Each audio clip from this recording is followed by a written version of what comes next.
Our next speaker is Chris. Chris has a very short bio, short and sweet. He's a computer scientist at Lawrence Livermore National Lab. And pretty much everyone in the room knows Chris, so without any further ado, Chris.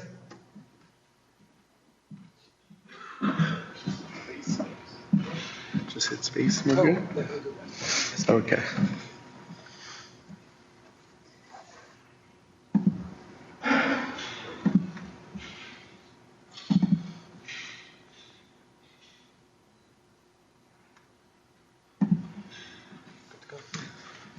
All right, thank you.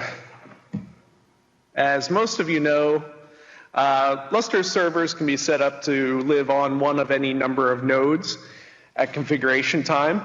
And then when a service fails, it can be started up on another node.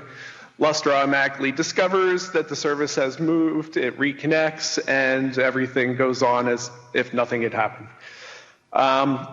The component that actually orchestrates the service moving lives outside of Lustre. Many of you already know about Pacemaker. It's commonly used, and Livermore recently moved to using Pacemaker to orchestrate Lustre failover. Our motivation for the move was that we've been using Heartbeat for probably over a decade. Red Hat no longer packages it by default in their distributions, but we keep carrying it forward, distribution to distribution. We figured it's time to get on board the train and join what everyone else is doing and adopt Pacemaker ourselves. Within Red Hat Enterprise Linux 7, the main stack that they support is Pacemaker with Corosync and another command called PCS. The major components here you need to know about are Pacemaker itself. It's the resource manager. It's the thing that knows about the resources that you configure, knows how to start them up, stop them, monitor them, knows how to turn the power off on nodes. But Pacemaker can't communicate with itself on other nodes without another component that sits below it. In this particular stack, that piece of software is called Corosync. It provides the messaging layer, and it also provides the quorum services that Pacemaker needs. There's a third piece of software. Historically, you'd have to configure Pacemaker and whatever lived under it separately, and the configurations between those two programs need to sync up with each other. It can be a little complicated, so people have developed other command shells that sit in front of the other programs and make it easier to configure. So you can just use one PCS command to configure both tools, Pacemaker and Corosync. A couple more terms, resource agents. Pacemaker is extensible, so you can add new resources to the system to be managed. They usually come in the form of a shell script that fits a particular pattern, and you can write them yourself to add more capabilities. There's also fence agents. They are a script that takes a completely different pattern, and those do things like power off nodes. Traditionally, the way we worked is since our Lustre servers came in pairs of nodes that were connected crosswise to storage and could take over the failover capabilities of their partner. We also set up Heartbeat to only know about 2 nodes at a time. So it was pairwise configured, bunch of different Heartbeat configurations and installations. Pacemaker advertises ability to handle many more resources, so we were hoping this time around to make one Pacemaker configuration that knows about the entire state of the system. We had another constraint in Livermore. We run stateless servers. That means that our servers have no local storage. Instead, they get their operating system remotely over NFS or something equivalent to that. And that's a problem because Pacemaker assumes that you do have local storage. Furthermore, the configuration file for Pacemaker is something called the cib.xml, but you're never supposed to touch that file yourself. You're not supposed to generate it yourself. You're not supposed to edit it. Instead, you're supposed to go through command interfaces. They provide CIB admin, and PCS then also provides its own interface for configuration. One of the things we use at Livermore to configure our stateless nodes is CF Engine, which a bunch of you will be familiar with. And of course, we have a whole pile of scripts and automation on top of that as well. So what ideally we would like to have is a static configuration file that at boot time gets distributed out to nodes, and Pacemaker starts up and everything works. That's unfortunately not the way Pacemaker wants to work. Despite that, I tried to make it work that way. That was the wrong approach, but it turns out that a lot of the effort I put into it wasn't wasted, because either way, I was going to have to write resource agents. We had someone that had to write the fence agent. There were a number of problems here. One being that CF Engine doesn't only put the configuration file on the nodes at boot time. We also have it do it regularly, maybe hourly. And Pacemaker gets very unhappy if you replace the cib.xml file out from under it when it's running. Because not only is that a configuration file, Pacemaker keeps all of its running state in that file, and it's constantly updating it. So it'll get very cranky if you go and edit that file. But it turns out, despite the numerous problems we're going to have with that approach right off the bat, there was an even bigger problem that made me resort to changing my approach.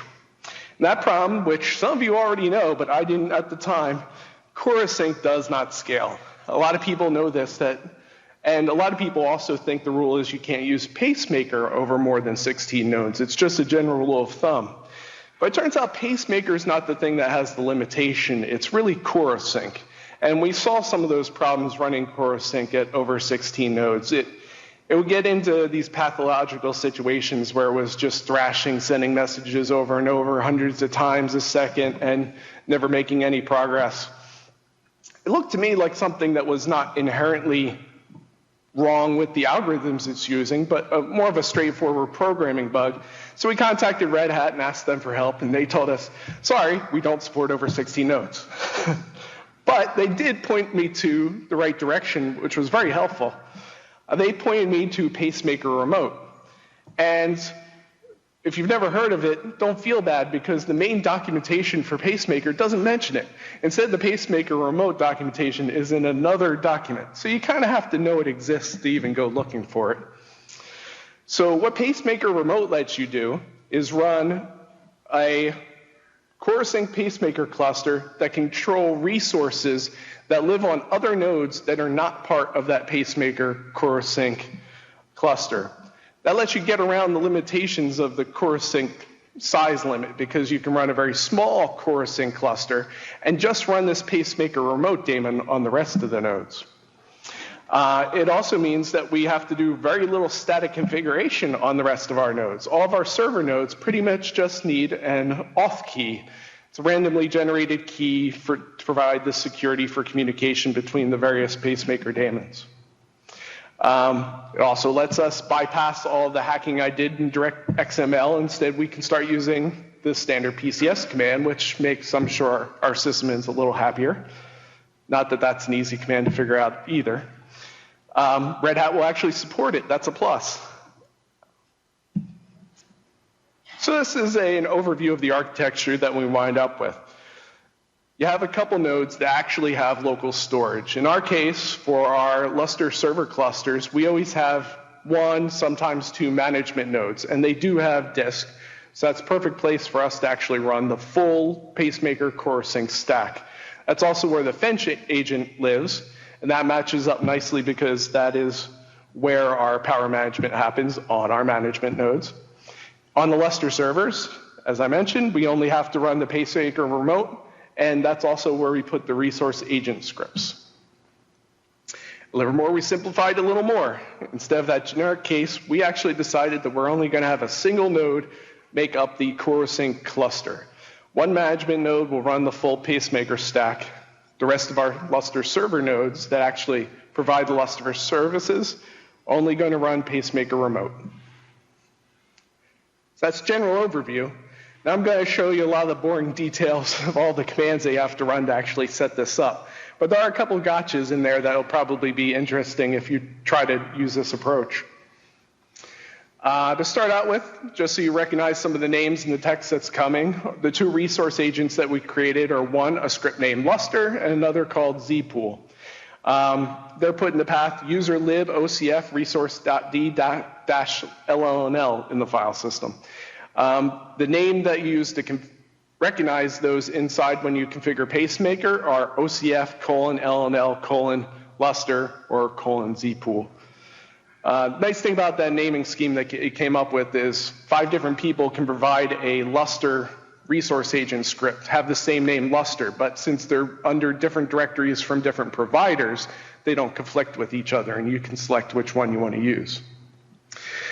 We also created a Fence PowerMan script, which uses our homegrown PowerMan power management software, and that script's been pushed upstream to the Fence Agents project.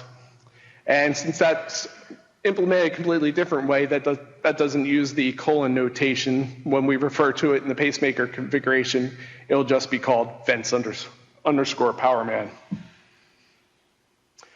So let's look at a little sample cluster. I'm going to keep it really simple, 3 nodes. We're going to have a management node and 2 Lustre server nodes. They'll be named MDS node and OSS node. Connected to both of those are 2 pools of ZFS Z-pool storage. One will be called M-pool, one will be called O-pool. First thing we need to do to configure this is generate a random key. Pretty simple. We need to install that on all of the nodes. Give it the right permissions, and you're ready to go. Now, we just need to start up the pacemaker-remote D on all of the Lustre server nodes. And on the management node, we would start Corosync and pacemaker D. The first time we do configuration, though, we shouldn't even bother doing that because the PCS command will start it for us. So the first command, very simple, PCS cluster setup, give your cluster a name, and tell it which nodes. Like I said, from Corosync's perspective, what's in the cluster is just that management node. So I only list man node as the nodes in the cluster. Now I can tell it to start that cluster. PCS cluster start, and now if you were to do a PCS status command, you would see that pacemaker's running and it's ready to go. Hasn't actually configured any resources yet. It doesn't know how to do anything, but it's up and ready to start working. So we're going to set some global properties first. And this is kind of an important one if you care about scaling up your pacemaker cluster. You're going to want to set the symmetric cluster value to false. So pacemaker symmetric cluster is one in which a resource can live on any node in the cluster. That's not how we're going to be running with Lustre, because Lustre services can only live where the storage is actually physically connected. So if you have a pretty big cluster, there's going to be a lot of places it can't run and few that it can run. So it's easier to list all the places it can run rather than listing the many places it cannot run. So this changes the default, which actually sometimes makes the document a little harder to read for pacemaker because they assume that you're starting with the default of true. So they kind of glance over some of the details. We decided at Livermore we also wanted to change the behavior of the stoneth action. Stoneth is, of course, shoot the other node in the head. When we want a node powered off, we want to kill it and leave it dead. We don't want it coming back. We want to leave that for the sysadmins to make a decision on their own when the right time to bring the node back on is. So we set that to off. By default, the action is reboot. We're going to also set another property, the batch limit. We're going to increase that quite a bit to 100. That's the number of simultaneous parallel operations pacemaker can be performing at any particular time. Hopefully that should help speed up pacemaker's own operation. We're also going to lower the cluster recheck interval. That is a basic timing interval for the event engine inside pacemaker. Pacemaker is very event-based. If there isn't an event coming in that explicitly triggers it to do something, it only wakes up as often as its recheck interval to do things like monitoring. So if you said something like monitor every 60 seconds and the recheck interval was 300, it really might only check every 300 seconds. You need to bring the recheck interval down low enough that it'll actually do those actions as fast as you want them happening. All right, so now we can actually set up some resources. We'll start with the fencing one, the ability to power off nodes when we think they're dead so we can move a Lustre resource somewhere else. So we do stoneth create, and everything you create, you have to give it a name. So fence_PM is just a name I gave it randomly, because it's the PowerMan fencing agent. And then I give the name of the script, it's fence PowerMan. Then there's a couple options that are passed to the PowerMan agent when it's running. And then I give it a list of the nodes that this agent is allowed to power control. So I'm allowing it to power control the MDS node and the OSS node. And now, the thing you have to add, because earlier we said this is not a symmetric node, we need to explicitly say where this fence agent can run. So we tell it, you have a location constraint, you can live on the management node. Next, we can add the remote nodes. So to be able to run resources on the OSS node and the MDS node, we have to create this thing called the remote node. We do resource create MDS, OCF pacemaker remote, server equals MDS node. Then we give it a reconnect interval. That's how often it will try to reconnect to a node once it's lost contact with it. We wanted it to recognize that a node had been booted a little quicker than it did by default, so we brought that number down. We do the same thing to add the OSS remote node. Now, it seems a little strange, but you have to tell it where those remote node services live. So we have to add a location constraint saying that the MDS prefers to live on the management node and the OSS prefers to live on the management node as well. That's just to make those services available to the rest of the system. Now we can actually start configuring some real resources. The ZFS Z pools, we can create a resource to manage them by doing resource create. We'll call the first one mpool, Z pool resource agent type. The import options are just some options we're using locally that we want to pass into the Z pool import commands. The details of what they do are important for this. And we're saying that the pool that this particular instance of the resource agent should manage is pool named mpool. That's an actual ZFS Z pool name. Next, once again, we have to tell it what locations it can live on. This time, that pool is accessible by both of the server nodes that we set up. So we have to add locations for both of those. We add the constraint location add, you even have to name the location constraints, say that the mpool will live on the MDS node. Next, we give it a priority. We prefer that the mpool is served up on the MDS node, so we give that a priority of 20. The other node, the OSS node, we give it a lower priority of 10. And then here's a real key if you're going to be doing this to improve the performance of pacemaker on larger clusters. You're going to want to tell it resource discovery equals exclusive. So pacemaker does a discovery process every time it's started up for the first time. It's going to go out and look at every single cluster node and remote node it knows about, and it's going to try to discover every single resource it knows about. It's going to do that even on nodes where your resource could not possibly be living. It's basically a sanity check, and it makes sense in some context. For us, it couldn't possibly live there, so there's no point in checking. And as you scale up, that's going to get slower and slower to do that operation. So we changed the discovery method to exclusive. That tells it only check for its existence on the places we told you it could possibly live. Then we set up the Z pool for the OST. That's almost identical. The only thing that changes is we make the OSS node be the higher priority and the MDS node the lower priority. Now we can get around to adding resource agents to control the Lustre resources. First, we'll start out with the MDS, and you can see that the number of commands keeps growing as we go along. So resource create MGS, we tell it, passing into resource script, we tell it what ZFS data set we want it to use and the mount point to mount that data set. Next, now we need to see something new. Now we want to have an ordering constraint. So the MGS can't possibly start up if you haven't first imported the ZFS pool. So we say that the constraint order is start the M pool, then start the MGS. Next, just because there's an ordering constraint, that doesn't mean from pacemaker's perspective that they have to live in the same place, but obviously for Lustre, they have to be running on the same node. So we add a colocation constraint, telling it to add the MGS with the M pool, and we give it score of infinity. And that means, no, we really mean it. We want them co-located. It could be a preference if you didn't give it infinity. We just prefer them be co-located, but if you can't, that's fine. With Lustre, they must be co-located, so we set the score to infinity.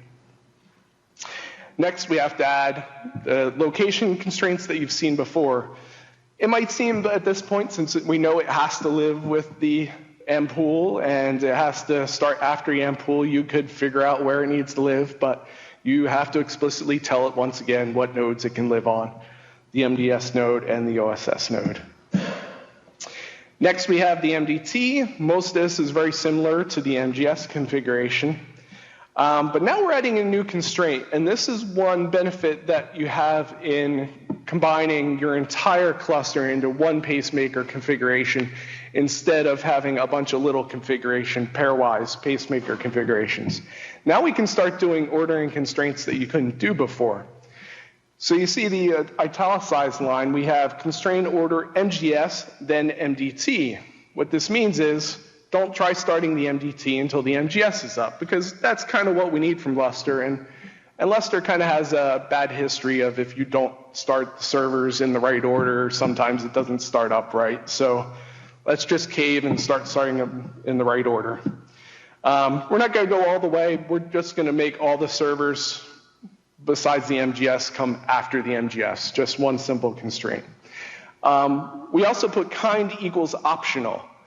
What that means is that if the action happens at the same time, honor these constraints. So if the MGS and the MDT, the order to start them comes at the same time, start the MGS first, then start the MDT. And it does a symmetric operation for shutdown. Shut down the MDT first, then the MGS. But optional means that if the order to shut one down does not come at the same time, for instance, if you told it to move the MGS to another node, you don't necessarily want everything that depends on that to shut down first. You want to be able to move the MGS but leave all the other servers up. So optional means only do them ordering and only shut things down when you're asking for everything to be shut down together.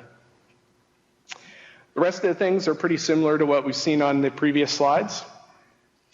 The OST, we're going to do nearly the same thing, just change a couple names and locations. We're also going to have the ordering constraint that we want the OST to start after the MGS. So now we've actually got everything configured. We can go and run the status command. It'll look something a little like this. It tells us we have 3 nodes configured and 5 resources. We have an online node named man node. We have online remote nodes called MDS node and OSS node. And the command output continues on the next slide. It lists all of the resources we have. We can see that the fence agent is started. The MDS and OSS nodes, MDS and OSS remote nodes are started. They're both living on the man node. The M pool is running on the MDS node. The O pool is running on the OSS node. The MGS and the MDT run on the MDS node. The OST runs on the OSS node. So everything's started up where we want it to be. So as you can see, the number of commands starts to get kind of out of hand to configure it. You're pretty much going to want to script that, and that's what we did. On a test cluster of only 20 Lustre servers, it took 233 PCS commands to configure it, and it took around 45 seconds to run because the PCS commands all happen sequentially. I haven't found a way yet to give a bulk configuration to the pacemaker. Hopefully we can figure out some way in the future to do that and speed up. But fortunately, this is only a one-time configuration deal in most cases. Once you've configured it, that configuration becomes permanent and survives reboots. On a production cluster of 52 servers, it took 585 commands and took 2 to 3 minutes. Again, we can live with that. It's usually a one-time cost, not a big deal. So the positive outcomes, we don't need any state on the stateless Lustre server nodes, so we met that requirement. We can have a single pacemaker instance for the entire file system. That's nice. Starting up your Lustre file system now can be as simple as just starting the pacemaker daemon service on the management node. That then triggers starting up all the services everywhere on the Lustre cluster. You can manage all of the failover and all the various operations from the management node, which is the place we're going to log into first anyway on a Lustre cluster. And it seems to be scaling pretty well at a little over 50 nodes. The performance seems to be reasonable. The startup time and dealing with faults and recovery, it seems to be able to run fairly well. It is a little complicated. It's a little difficult to understand the log files from it, but we're finding it's reasonable. I suspect it'll probably work pretty well at 100 nodes. Much beyond that, I have no idea how far Pacemaker is going to be able to scale. Fortunately, we have a 768 node Lustre cluster at the lab, but that's a much older system. These days, we're running much fewer number of OSS nodes and having much fatter OSTs than we did in the past. So this may not be a problem in the near future. Some future work we have. The PCS command, if you noticed, it lists every single resource on the system. And at minimum, that's going to be 3 resources. You're going to have the remote node, you're going to have the Z-pool, and you're going to have the Lustre service. So 3 times 50, you're going to have over 150 lines on that one cluster we have. These commands clearly weren't designed for the scale we're at. So it'd be nice to have some more compact form to either change the PCS status command to have a more simplified summary for the admins, or perhaps if we can't get that changed, have a wrapper script that simplifies it. Pacemaker does have a bit of a learning curve to it to administer. The commands that you use to stop a node or put it into a state for service, and to sometimes, if a service times out, the way you clear the timeouts is a little hard to figure out. So it'd be nice to figure out some ways to improve Pacemaker, or maybe just our processes to make it easier to learn and use the new Pacemaker system. Timeout values. There's a lot of timeout values. Every single resource agent has monitoring values, and there's timeouts associated with the start operation, the stop operation, the monitor operation. Everything you do on a resource agent has its own timeout values. I guessed. I've been using Lustre a long time, so I put in values that I thought seemed reasonable. But as you all know, sometimes you try to start a Lustre service or stop a Lustre service, it can take way longer than you were thinking. So some of those values may time out prematurely, even though everything was fine. We may have to tweak those over time. Scaling limits, we don't know how far it'll go. It'd be nice to test and figure out what it can do. One of the big things we'd like to improve are the monitor action inside the resource agent. So the resource agent script just has a very simple monitor command and tells Pacemaker whether the resource is good or bad. And Pacemaker doesn't care much beyond that information. Right now, we just check very simple information. Does it exist? Does it not exist? So you run Z-pool status. If the Z-pool's there, we're good. If it's not, it's not there. It'd be nice to get more information from Lustre and from ZFS and actually feed that up, but it's kind of a challenging exercise to identify faults that are actionable and can be improved by doing failover, and faults where if you do failover, you're just making a bad situation worse. So right now we stick with the simple and try not to make a bad situation worse. It'd also be nice to add a resource agent for LNet in the future, because it'd be nice. Right now, if Lustre fails to start up, it might be a very simple cause. It might be because our high-speed network didn't come up and LNet wasn't able to start. And it can be difficult for people administering our system to figure out fairly simple faults like that with the current system. If we had an independent LNet resource agent, we could express the dependencies right there, and it'd be very obvious. If LNet couldn't start, it's a network problem, not a disconnection problem. And we'd also be able to tie into some of the LNet monitoring capabilities too, and perhaps identify when LNet itself is dead, and that's the reason to move resources to another node. So that's everything I have. The resource agents that I mentioned are available on GitHub. They're named Lustre and Z-pool, And the script that I wrote that takes a table of our Lustre configuration and generates the hundreds of PCS commands to configure pacemaker on our systems, that's called LDEV2PCS. That's also available on GitHub if you care to get an example and try to copy some of what we did there. That's all that I have. I think the time's pretty short. I don't know if there's... Oh my, all right. Any questions?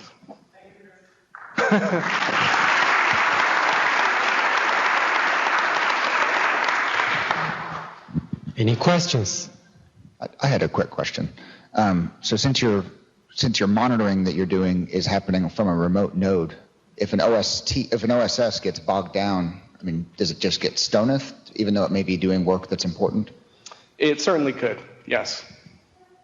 Yep. Okay. But that was a problem with Heartbeat too. Our monitoring with Heartbeat was also just based on network connectivity.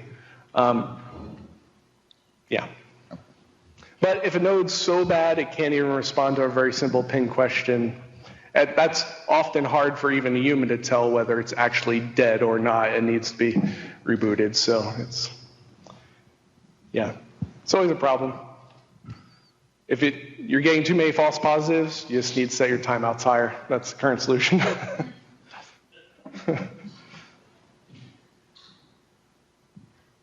So I understand the reason for doing the remote, but what happens, with a reboot of the management node or a crash, or because you got a lot of your eggs in that management basket? So pacemaker itself, yes. In this configuration, since pacemaker and Corosync are only on a single node, pacemaker itself is not fault tolerant. If you had multiple nodes, pacemaker itself could be fault tolerant. It's not a big deal to the running system if that node goes away, though. It won't hurt any of the running services. They'll keep running. We just won't be able to actually notice that a node has died while the management server's down and take any actions. When it comes back up, it'll reconnect. It'll check all the remote nodes and ask them what they have currently running and reconfigure itself and be just fine. It won't have any impact on the running system. So in the future, we might use the backup management node and use that to make pacemaker itself fault tolerant. We decided not to do it this time because since our nodes are diskless anyway and they rely on the management node for their root operating system, when the management goes away, eventually the servers are probably going to start having problems anyway, so we weren't too intent on addressing that.